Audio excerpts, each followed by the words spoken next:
What's going on, everybody? This is Luke from South Beach Sports, and today we're going to talk about the recent play of Tyler Herro.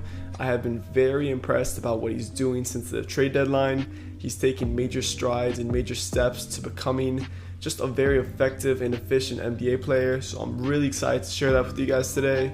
I've been critical of Tyler in the past, especially earlier this season. His ineffective shot taking, his turnovers, his lack of defense has all been very concerning for me. And while those concerns are still there, what he's done over the past 9 games has shown me that he still has leaps to take as a player, and that he still has a lot of potential to fulfill.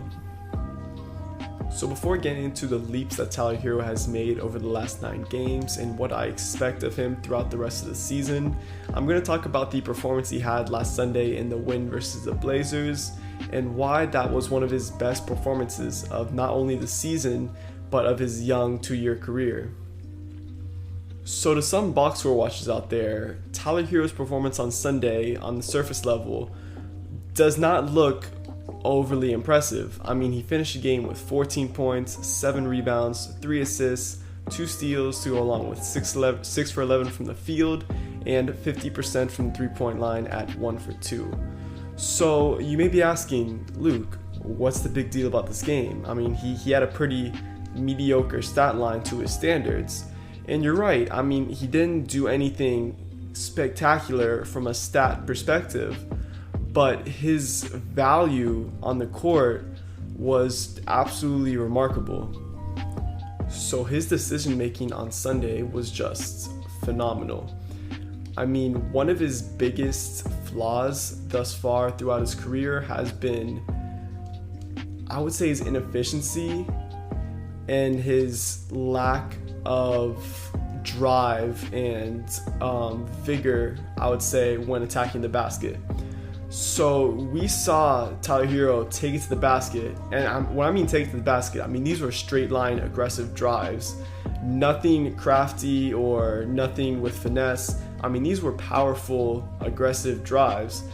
I remember one time he had, I forgot the quarter, it was probably the second or third quarter, where Tyler Herro on a fast break went up and tried to hammer one down on Robert Covington, who is one of the best defenders in the NBA. I mean, that took some guts right there. So, and he drew a foul, so his guts and his courage to go up on Robert Covington ended up paying off.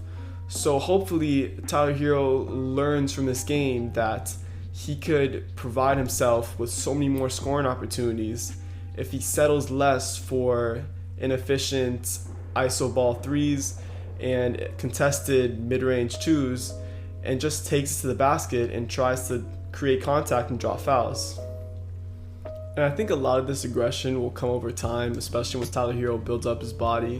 I mean, he doesn't have that physique where he can just constantly drive everything to the basket, but I mean, he would provide so much more to the offense, especially in Victor Oladipo's absence, if he can become a more efficient slasher. Another thing that I really liked from Tyler Herro's game on Sunday was that he was actually taking ball screens and just taking what the defense gave him and creating 2-on-1 opportunities with Bam Adebayo or Precious Achiuwa towards the basket.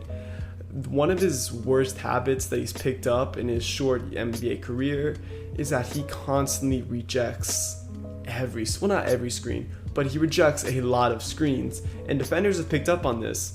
I remember in the Memphis Grizzlies game, I believe it was at Memphis, he got ripped, I want to say maybe even twice, just on ball screens because he rejected the screen. And in scouting reports, I'm 100% sure it says that he's going to reject the screen. He's probably not going to take it. So I think it's really promising that Tyler Herro has looked to adjust on this and take advantage of these 2-on-1 opportunities where he's often playing with one of the best rollers in the NBA in Bam Adebayo. So that's enough about Tyler's performance against the Blazers. I just want to remark on his maturity and his level of control that he really showed against a very formidable team. Now, to get into his averages during this 9-game stretch since the NBA trade deadline, Tyler Herro is averaging 17.2 points per game on 50% field goal percentage and a very, very nice 47% field goal percentage from the three-point line. While the 2-point per game increase in scoring is nice, I am much more excited about his efficiency, and especially from three, as his 3-point percentage from the season is hovering around the 34%, and before it was actually much lower. Before it was in the low 30s, he's been able to bump it up to 34%. But that 47% 3-point clip is just outstanding, especially shooting 50% from the field, which again is a 7% increase from his normal 43% shooting clip.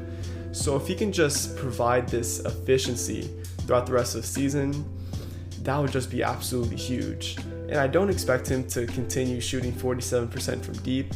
I mean, that's just some Joe Harris type stuff. So I don't expect that from him.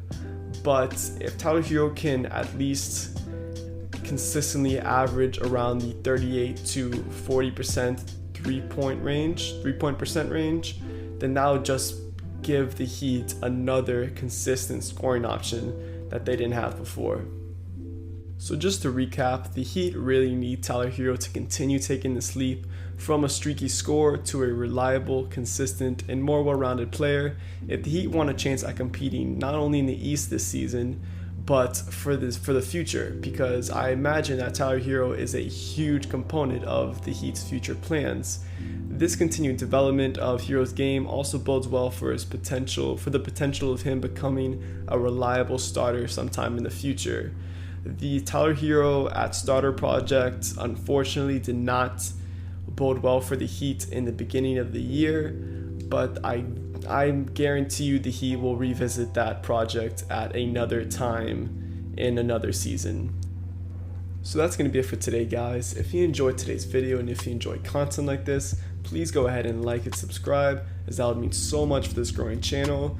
We upload constantly throughout the week, so go ahead and turn on that post notification bell so you don't miss a single video. Go comment down below your thoughts on Tyler Herro's recent play and give your predictions for Tyler Herro for the rest of the season. I'll be very curious to hear your thoughts down in the comments. So with that being said, guys, I'll catch you guys later. Peace.